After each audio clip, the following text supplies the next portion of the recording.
Ok, listo. Bueno, muchísimas gracias a todas por estar aquí. Ahora voy a presentar a Paloma, que forma parte de Ciudad del Trapo. Nos va a hablar sobre la vivienda del cuidado, ¿sí? Paloma es arquitecta española, egresada por la Escuela Técnica Superior de Arquitectura, por la Universidad Politécnica de Valencia. Se especializa en la reflexión existente de los espacios arquitectónicos a través de la ideología feminista. Formó parte durante los años 2017 y 2018 de la plataforma de investigación Acción Hiponopedia Urbana. Se muda a Chile después de ganar una beca para investigar mediante una pasantía en la Fundación Un Techo para mi país, para Chile, perdón, viendo la posible implementación de la perspectiva de género en sus proyectos de hábitat definitivo. Actualmente Paloma es cofundadora de la colectiva Ciudad de Trapo, donde trabajan la producción social del hábitat desde la perspectiva feminista y en concreto desde los cuidados. Y es desde aquí, desde este lugar, donde proviene también esta presentación que nos va a compartir Paloma el día de hoy. Así que Paloma, muchísimas gracias. Gracias a vosotras gracias por invitarme, chiquillas. Es muy grande la tarea que estáis haciendo. Bueno, voy a presentar una exposición con contenido gráfico, así que voy a compartir la pantalla. Ya. Bueno, hoy vamos a hablar de vivienda del cuidado. El cuidado tenemos que tener en cuenta que es una estrategia que puede ser política y va en todas las escalas, desde nuestro cuerpo, pasando a la vivienda, al barrio, al hábitat, territorio. Y yo hoy me quería centrar en la escala de vivienda. Entonces, vivienda, la arquitectura configuradora de viviendas siempre ha sido una herramienta para albergar actividad humana, desde socialización, producción, tiempos de descanso y la reproducción humana. Entonces, las viviendas se han ido desarrollando a lo largo de la historia del ser humano a través de, o por tres causas. Primero, que aparecieran nuevas actividades dentro de esa actividad humana. Luego, que los miembros de una familia fueran cambiando. Por ejemplo, si hace 200 años las familias eran mucho más grandes porque había muchos más hijos e hijas, es una diferenciación entre las familias de hoy en día. Y por último, por los avances tecnológicos. Por ejemplo, la creación de vidrios o de metales supuso el desarrollo de viviendas mucho más diferentes de lo que había antes. Entonces, estas tres causas de desarrollo, yo me voy a centrar en la del medio, en la relación entre los miembros de una familia. Lo que quiero hacer ahora es un pequeño repaso histórico de cómo ha avanzado la vivienda según cómo fuera la unidad habitacional, o sea, la unidad doméstica que vivía en ella. Por ejemplo, las viviendas nómadas, digamos, de la época del Paleolítico, donde aún no había agricultura, eran viviendas hechas para moverse, para montarlas y desmontarlas con facilidad, y era para grupos de familias extensivas que se iban desplazando en conjunto para asegurar la supervivencia. Si pegamos un salto y llegamos, por ejemplo, a la civilización griega, lo que vemos es que junto con la civilización griega se fueron conformando ciudades, o sea, grandes asentamientos, y apareció el concepto de oikos, el concepto de hogar. Y ese concepto estaba muy ligado a la diferenciación de géneros que tenían dentro de la sociedad griega. Entonces vemos cómo esta vivienda tenía espacios separados por razón de género. Tenía, por ejemplo, el andrón, que era un espacio de hombres donde se reunían con otros hombres y estaba muy ligado a la calle, y el ginaceum, que era el espacio donde las mujeres se dedicaban a la crianza.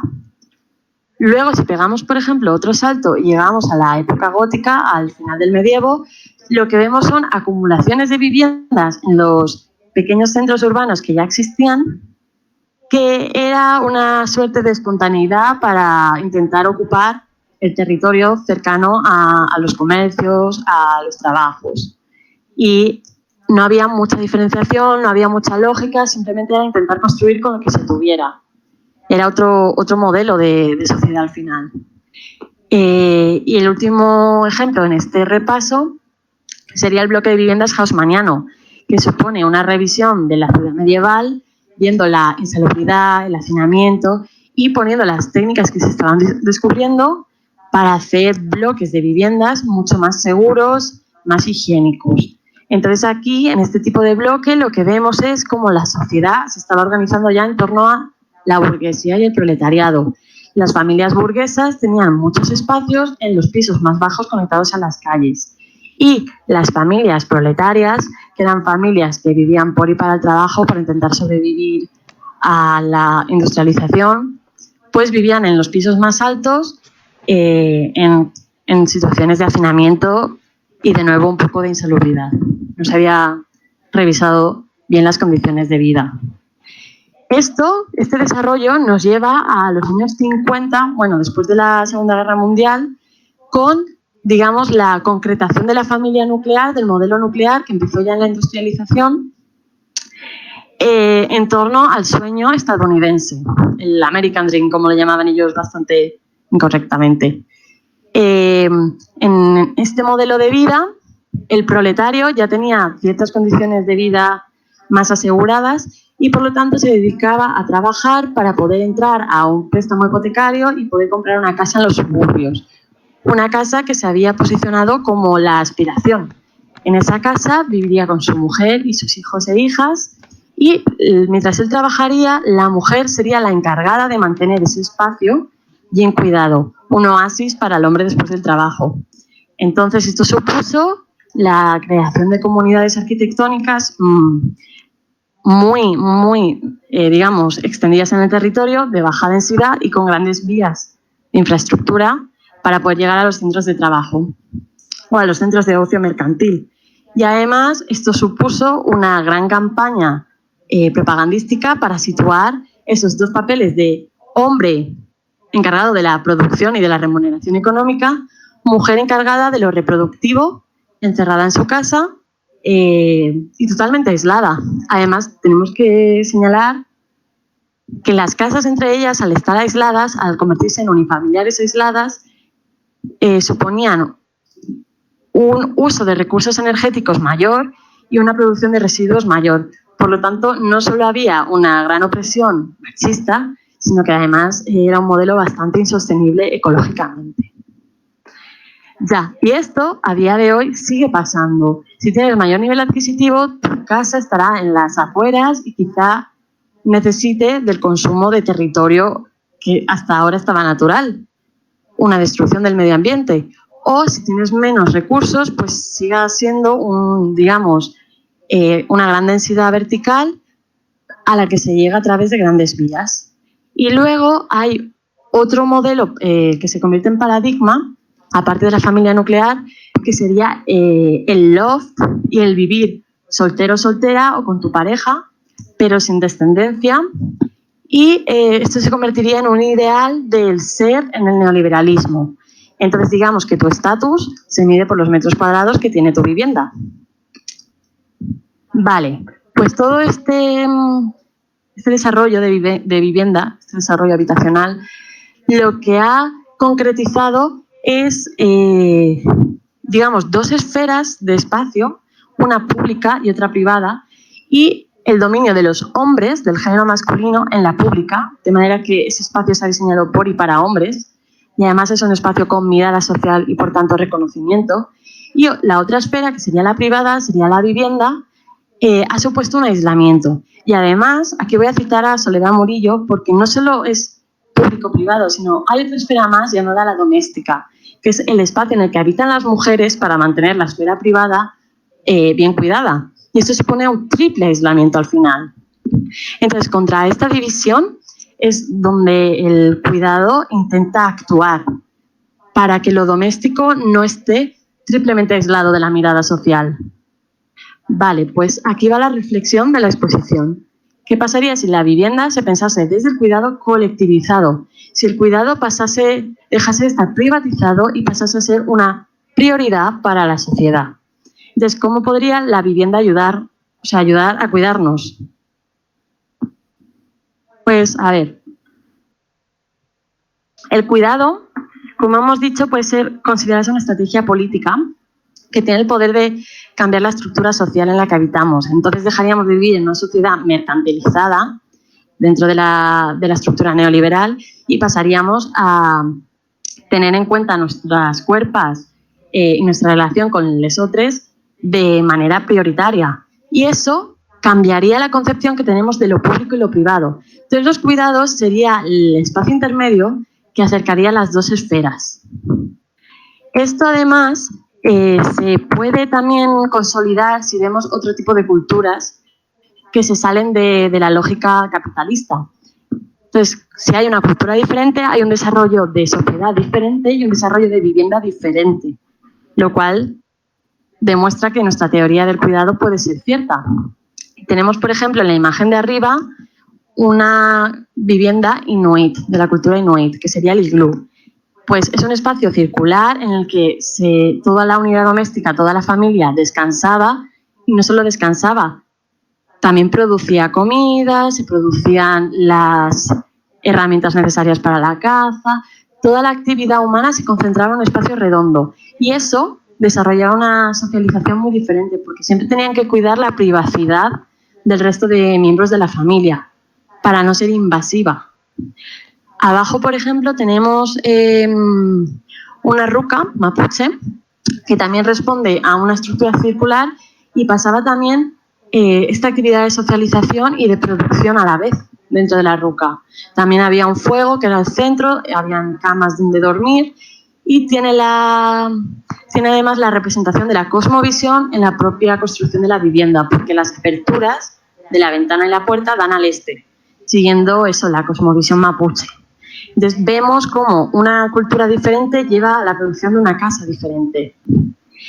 Y bueno, también quería señalar algunos ejemplos del desarrollo histórico occidental que muestran cómo han habido otros modelos familiares que han tenido cobijo en la arquitectura, otras unidades domésticas diferentes a la nuclear. Entonces tendríamos, por ejemplo, las viviendas obreras de la urbe romana, donde había muy poco espacio, rozaban el hacinamiento totalmente, pero había un apoyo económico entre las personas, unos trueques que se salían un poco de las lógicas que seguía la élite de la ciudad romana. Luego tendríamos la casa taller, gremial del medievo, que tenía una concepción de lo público y lo privado totalmente diferente a una vivienda privada, puesto que en las plantas bajas solía haber talleres y luego los maestros, aprendices, también había muchos maestros y aprendizas, vivían en comunidad en el resto del edificio. De manera que era una comunidad más allá de la familia, por lazos de sangre, era por oficios. Y esto también pasaba en el monasterio medieval. Digamos que en el monasterio medieval eran comunidades autosuficientes que vivían aisladas, retiradas de las ciudades, y había también una organización por oficios y por actividades necesarias para mantener la comunidad. Y por último quería hablar de los experimentos utópicos socialistas que se produjeron tras las revoluciones industriales, y quería hablar del caso del familisterio de Guise, que se hizo en Francia.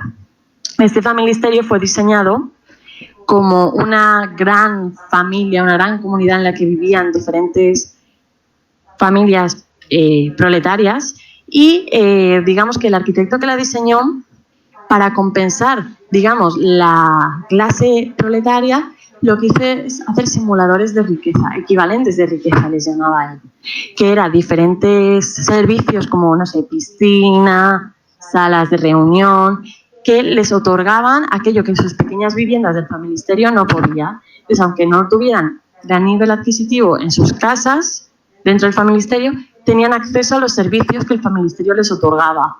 Entonces se generaba una comunidad diferente. Ya, esto, hablando de cómo el desarrollo de la arquitectura iba en torno a la comunidad, digamos que se vio truncado por el comunismo. El comunismo hizo grandes experimentos con las comunas sobre cómo sería vivir en comunidad, pero lo organizó todo en torno a al proletario, a la fábrica, y encima al proletario hombre. Entonces no hay del todo una perspectiva feminista, pero sí que le dieron vueltas a qué sería, digamos, vivir en comunidad, colectivizarlo todo. Y, por desgracia, digamos, las comunas supusieron el fin de la teorización y de los experimentos de vivienda colectiva, por, digamos, el rechazo que se generó políticamente. Entonces, lo que nos queda después de las comunas del siglo pasado son experimentaciones de arquitectos y arquitectas que suponen pequeños avances de teorización o de práctica. Yo quería comentar aquí 3. Por ejemplo, hay una serie de italianos, hombres todos, que a mediados del siglo pasado se dedicaron a desarrollar muebles compactos para ver qué era lo básico para una casa. Luego está la arquitecta Susana Torre, mexicana, que se dedicaba a intentar discernir cómo podría ser una casa matriz que se escapara de las concepciones naturales, bueno, tradicionales, mejor dicho, sobre qué habitaciones tiene que haber, cómo se desarrollan los usos. Actualmente encontramos a la catalana Anna Puiggener, que lo que está haciendo es una tesis, un doctorado, sobre lo que sería vivir sin cocina, kitchenless city. Y está estudiando los hoteles neoyorquinos que había a principios del siglo pasado, que lo que hacían era funcionar como hoteles, pero todo el año, de manera que tú no tenías cocina. Entonces ella está viendo las posibilidades de que, no que se acaben las cocinas en las casas, pero ver qué necesidad de cocina tienes, porque también se pueden implementar cocinas colectivas. Y eso además supone un menor uso de recursos, un menor uso de tiempo y una menor producción de desechos. Por lo tanto, es mucho más ecológico, mucho más sostenible. Y luego está una locura de proyecto teórico de Riken Yamamoto que le da vueltas a la tenencia de las usuarias y usuarios del proyecto y a través de eso genera una nueva forma de hacer vivienda. Y es muy interesante, pero bastante utópico. Luego quería también hablar de una arquitecta estadounidense que se llama Dolores Hayden, que ella ya intentó teorizar un poco sobre cómo sería romper la vivienda unifamiliar, y aquí hay una especie de ejercicio que hace de, digamos, destruir una cuadra de viviendas unifamiliares para convertirla en un modelo de vivienda colectivizada. Entonces, no sé si se ve el ratón, pero lo que vemos son viviendas separadas por cercas. Acá se destruyen las cercas, se crean caminos y se crean usos comunitarios, bien sea fuera o bien sea dando parte de las viviendas. De manera que es posible usar tejido existente, barrios existentes, para generar comunidades de cuidado. Y también quería mencionar algunos ejemplos prácticos que han existido, que se han construido. Aquí tenemos los Nina West Homes, en concreto la Casa Fiona. Estas casas, bueno, esto es una asociación que se dedicó a generar vivienda para familias monomarentales que hubieran salido de casos de divorcio o violencia de género. Entonces lo que hacían era dar vivienda con unas capacidades, o sea, con unas cuestiones arquitectónicas muy, muy facilitadoras del cuidado, como por ejemplo que la vivienda, en la cocina hubiera una ventana hacia el pasillo que daba las viviendas y en ese pasillo los niños jugaban. Y además habían como interfonos para comprobar si tu hijo o hija estaba bien. Y luego había una guardería en el mismo terreno. Y en la guardería las personas que estaban viviendo podían trabajar, podían ir los niños a la guardería y las niñas, y podían ir también personas del barrio, para así no generar como un espacio aislado, sino generar una comunidad con el resto del barrio. Es un proyecto que empezó en el 70 y tiene muchos prototipos esparcidos por la ciudad de Londres. Luego están las casas que se están desarrollando hoy en día bajo el modelo de cooperativa de usuarias. Esto es una covivienda en Nanterre, en Francia, y me gusta especialmente porque tiene en la planta baja disposición para huertos, tiene espacios de cocina en común, comedor en común, tiene zona de tratamiento de basuras. O sea, las vecinas y vecinos que iban a construir este, digamos, conjunto decidieron qué usos querían colectivos. Lo malo de este tipo de ejemplos es que suponen cierto elitismo, porque se necesita un modelo, o sea, se necesita un nivel adquisitivo para poder entrar en la conformación de estos proyectos. pero son un ejemplo de la toma de decisiones que se puede tener. Luego, otro ejemplo que me gusta es un dormitorio, Tietgen, que está dirigido hacia estudiantes universitarios y universitarias, pero que tiene totalmente colectivizados los usos de cocina y comedor, así como los de estudio. Entonces son las habitaciones de descanso privadas y el resto es todo público. Esto también hay que entender que está dirigido para un grupo de usuarias muy homogéneo, pero supone un ejemplo de cómo el espacio permite que hayan usos que hasta ahora eran privados que fueran comunes. Entonces, todos estos ejemplos, toda esta reflexión sobre el desarrollo histórico nos lleva a pensar, a formular la pregunta de cómo diseñamos vivienda desde el cuidado. Bueno, creo que hay que tener en cuenta dos cosas. La primera es que en vez de intentar pensar desde un formalismo de vivienda, tenemos que considerarnos a nosotras desde nuestros cuerpos y considerar lo que es la vivienda, la ciudad, la naturaleza, la tierra, o sea, qué escalas hay en nuestro territorio. Esto, me gusta mucho este dibujo, este diagrama de Hundertwasser, que se llama las 5 pieles, que él ya pensaba que había que tenerlas en cuenta para diseñar arquitectura. Entonces creo que este tipo de concepciones se tendrían que extender entre la gente que diseña para tenerlo de verdad en cuenta nuestros diseños. Y luego la segunda patita en la que se apoyaría el diseño de vivienda es que todas las unidades domésticas, así como todas las personas, tienen una serie de características y una serie de necesidades de cuidado. Entonces, lo potente de la estructura del cuidado es que puede generar apoyo entre las diferentes unidades domésticas y, por lo tanto, se generan redes muy espontáneas que ayudan a paliar, digamos, los efectos de la sociedad en la que vivimos sin cuidado, sin tener que acceder a mercantilizaciones. Es decir, si por ejemplo hay una familia monomarental que la mamá no puede tener las horas necesarias para cuidar a la hija, pues si está, digamos, en contacto con quizá una persona de la tercera edad, esa persona puede ayudar a la madre y a cambio, recibe la compañía, recibe el apoyo en actividades que supongan más fuerza, se generan redes de apoyo. Las redes de apoyo tienen el poder de conectar nuevo tejido arquitectónico y tejido que ya existía. Es decir, se pueden conectar casas nuevas con casas que ya existían en los barrios a través de fomentar las redes de apoyo.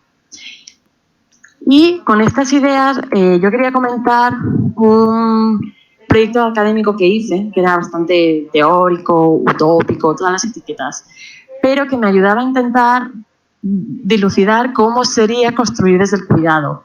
Entonces, aquí lo que se ve es un tejido antiguo y cómo una nueva arquitectura se va metiendo por dentro con vivienda nueva y espacios comunes.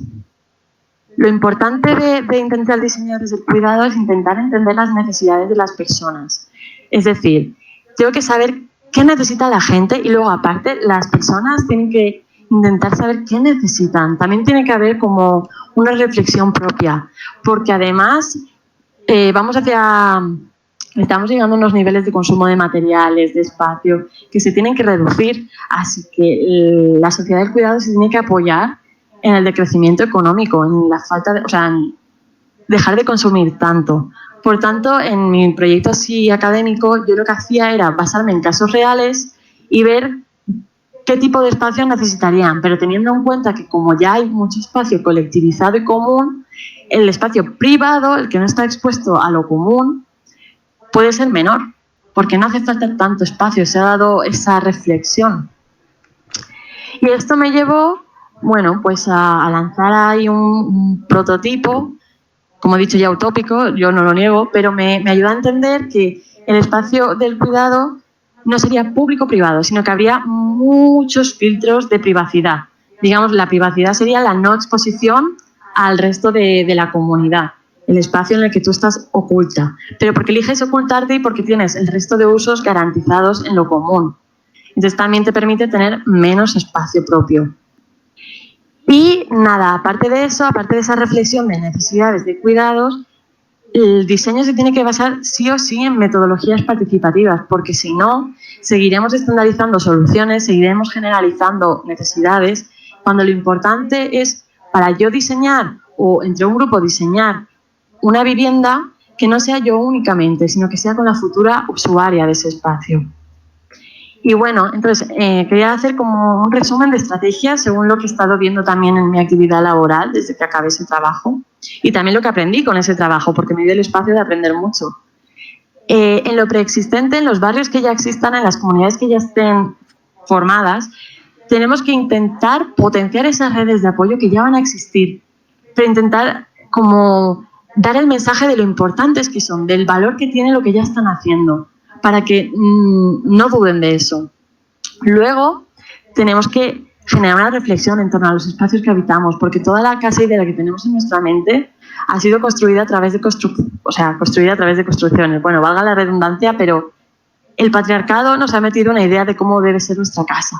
Entonces, tenemos que reflexionar para intentar romper esa idea y ver qué espacio de verdad necesitamos.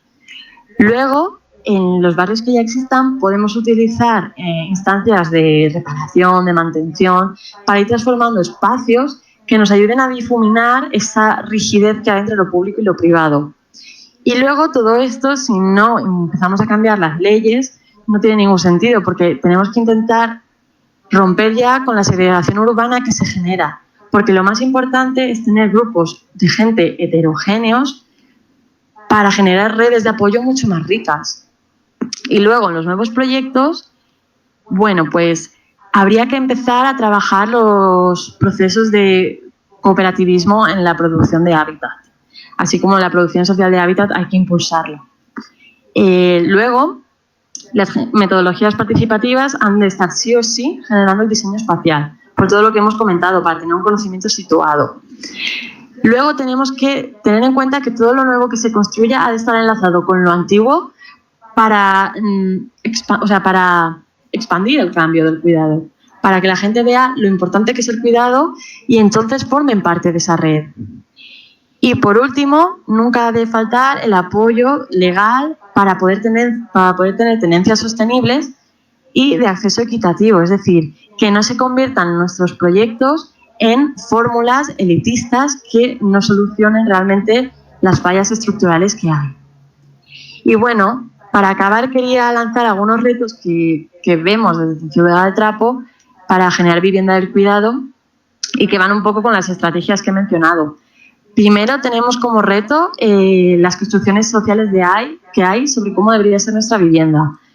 Luego tenemos el reto, digamos, que en estos tiempos neoliberales se nos quiere como productoras de espacios en procesos muy rápidos para que cueste el menor dinero posible, y eso lleva a estandarizar. Eso es un reto porque tenemos que intentar encontrar un equilibrio.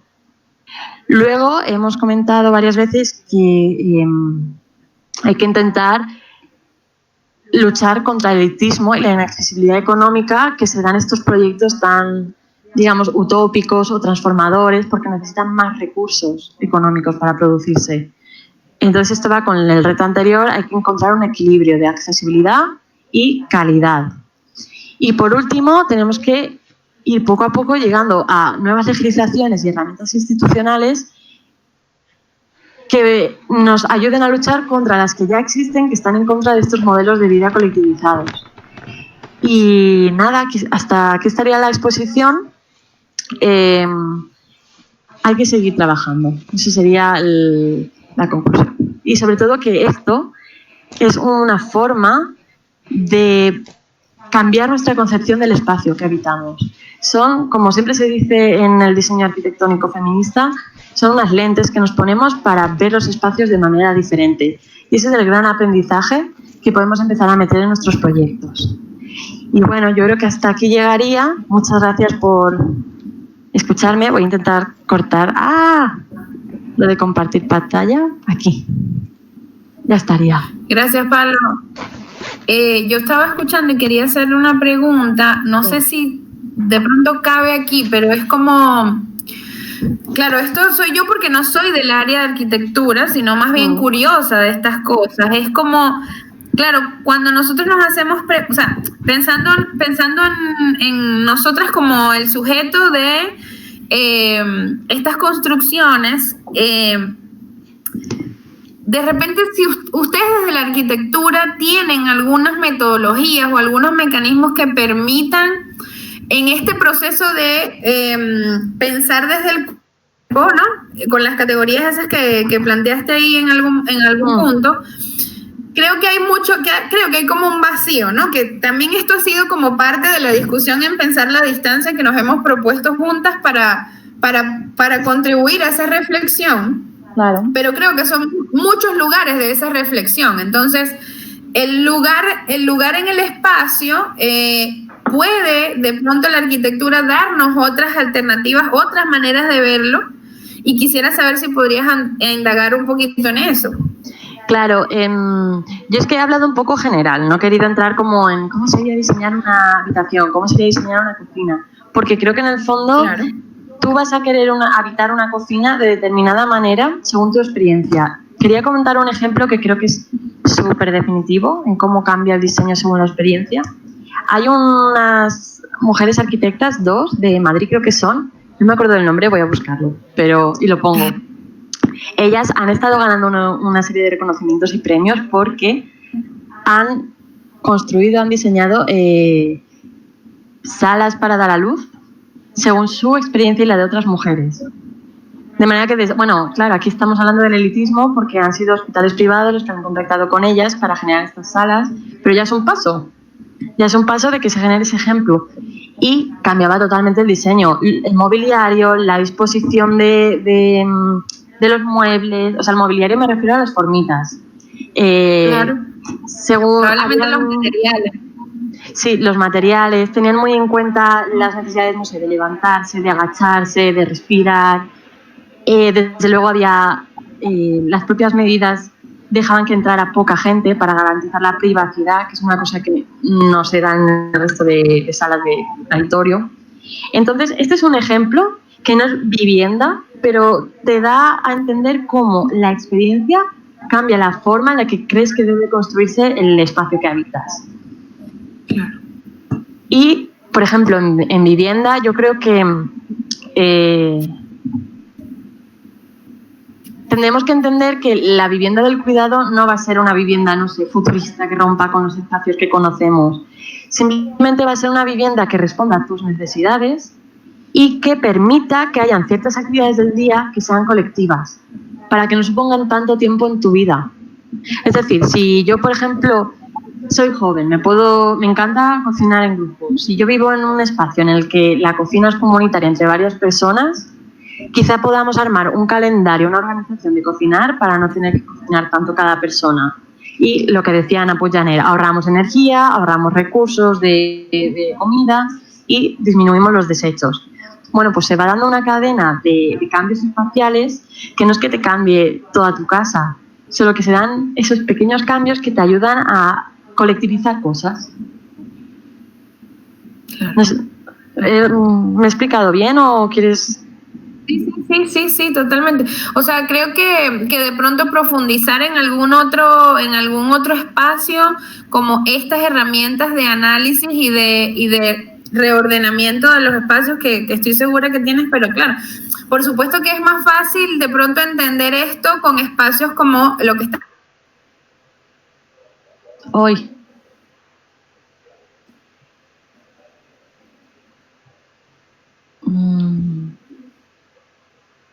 Yo creo que hoy se fue la Mari, quizá sí, está yo teniendo estoy... problemas con su internet de allá. Pero sí, igual estoy de acuerdo que desde ahí, desde lo que presentaste, como que podíamos, no sé, generar debates y ampliar un poco la discusión, porque igual a mí me quedé también así como con esta inquietud de cómo partir de esto y llevar el tema del cuidado, de la colectivación del cuidado a romper la estructura final que son las que determinan tanto los lugares sociales como la manera con que vivimos. Claro. Entonces, y sobre todo, no sé, quizás traer la experiencia acá de hablar de este tema de la colectivización del cuidado, ¿verdad? Acá en Chile, no sé, donde la política neoliberal está tan presente. Claro. Mira, por ejemplo, herramientas de diseño más también concretas puede ser para ayudar en el cuidado. La casa, digamos, tiene unos ciclos de limpieza de ropa, de limpieza de la casa. Bueno, pues si lo miramos desde el diseño concreto, todas nuestras casas están mal. ¿Por qué? Porque la forma en la que está distribuida la lavadora, la zona donde tiendes, eso te genera mucho más tiempo que si estuviera todo bien situado. Es decir, por ejemplo, ¿dónde suele estar la lavadora? En la cocina, de normal, o en el baño quizá. Pero la lavadora debería ubicarse siempre cerca de las piezas, que es donde hay mayor producción de ropa social. Entonces, por ejemplo, implementar ese tipo de estudios en el diseño de vivienda es necesario para que el cuidado deje o sea, para intentar reducir el tiempo del cuidado de estas gestiones domésticas al máximo posible. Luego, vamos a mayor escala. ¿Cómo sería el cuidado dentro de una comunidad que ya existe? Tenemos un bloque de viviendas, por ejemplo. Un bloque de viviendas no muy grande, chiquitito. Quizá 4 viviendas por piso, no sé, 4 pisos, algo así. Bueno, pues si la comunidad se conoce, pueden saber que en X piso está viviendo, no sé, un ancianito que tiene ya la movilidad un poco complicada. Que en el piso 2 hay un padre que cada 2 semanas está con su hijo e hija. No sé, se van dando como una serie de circunstancias de unidades domésticas muy diferentes. Si se conocen, pueden entender cómo ayudarse mutuamente. Pero, por ejemplo, quizá el diseño del bloque de viviendas sea: entras, ascensor, sales, puertas. Ascensor, puertas. Ese espacio no te permite ponerte a hablar con tus vecinos y vecinas. Entonces, hace falta que en el diseño de casas siempre haya como un espacio común, quizá para tener asambleas, sería ideal que hubiera una especie de cocina y un comedor común para que se organizaran y no cocinaran en cada casa a la vez. Se van dando como una serie de nuevos espacios que te ayudan a generar encuentros y que facilitan las redes de apoyo. Y eso se tiene que tener en cuenta en los nuevos diseños de vivienda, en la producción de nueva planta, como se dice, pero también se pueden usar, como he dicho antes, reparaciones y mantenciones para generar esos espacios. Es decir, quizá yo, si entro en un blog, en un condominio social, puedo alterar la sede para que, si he visto que está desocupada, genero ahí un espacio de cocina, consigo unas mesas y hago un comedor comunitario, que puede el vecindario, la comunidad, decidir usarlo independientemente cada unidad. Pueden hacer unos horarios para cocinar de manera colectiva o pueden quizá contratar a alguien para que cocine y se quitan ese tiempo de encima y ponen un dinero al mes. Hay diferentes formas de asociación vecinal que van a conseguir una solución que les quite carga de tiempo de cuidados. Y luego siempre estará la unidad familiar que les encante cocinar, que cocinarán independiente. Pero no excluye el uso común. No sé si... ¿You? Sí, te entendí bien. Sí. Siento que tienes como 5 capas de ropa más. Sí, un poquito. Paloma, yo quería preguntarte algo que me viene a la mente, que es como a nivel ideológico, o sea, lo que estamos haciendo aquí es como que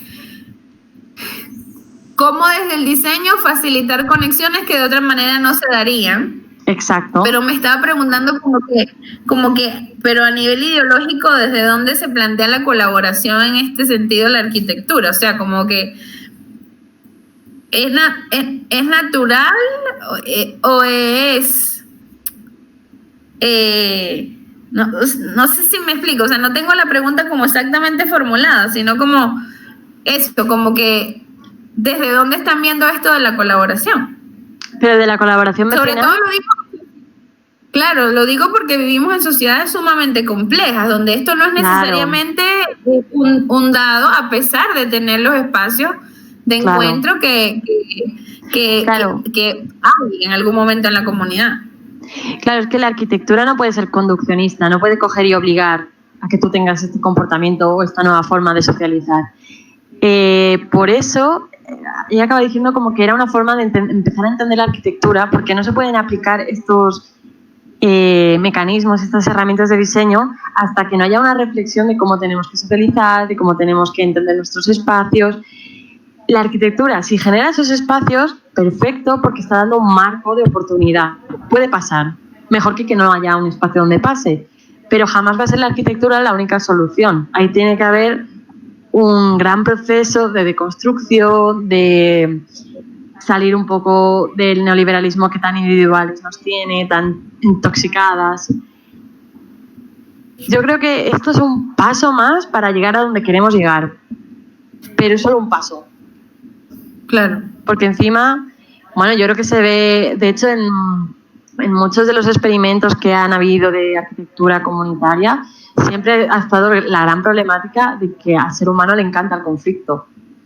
Entonces, estos espacios siempre van a tener que ir acompañados de procesos asamblearios, de aprender a vivir en comunidad. Estuve escuchando yo una charla de una cooperativa catalana que se llama La Dinamo, que además tiene una web genial, en la que tienen como un proceso de acompañamiento para la gente que quiera formar cooperativas, porque hay que aprender a vivir en la comunidad. Lo que pasa es que al final el proceso que sigue La Dinamo, sin querer, es un poco elitista por lo que he dicho, porque tienes que tener un capital para acceder a la cuota que piden para formar una cooperativa. Pero bueno, es un ejemplo más que poco a poco va abriendo camino a otros tipos de tenencia, a otros tipos de vivienda, y nos llevará a modelos a modelos habitacionales que se alejen de la casa unifamiliar aislada. Claro. Bueno, muchísimas gracias, Paloma. Esto estuvo súper interesante. Creo que de pronto un espacio donde se pueda hablar más tranquilamente de varias cosas, o sea, con un poco más de sesiones, estaría totalmente posible y útil. Sí. De hecho, Mari, como tuvimos que hacer esta grabación y un otro día, igual como los espacios de preguntas y comentarios como no hemos podido generar, así que no sé, podíamos como una idea, ya que vamos a subir todos los videos de todas las charlas, quizás después con las personas que se inscribieron a la charla de la Paloma, abrir un espacio acá en Google Meet mismo, para que la gente comente la presentación o haga las preguntas también directamente a la Paloma. Claro. Bueno, pensemos en eso. Muchísimas gracias por su tiempo y porque el internet funcionó. ¡Sí! ¡Volviste! Saluda. ¡Qué bonita! Es mala, es una persona mala, una gata mala. Bueno, chiquillas, ay carajo.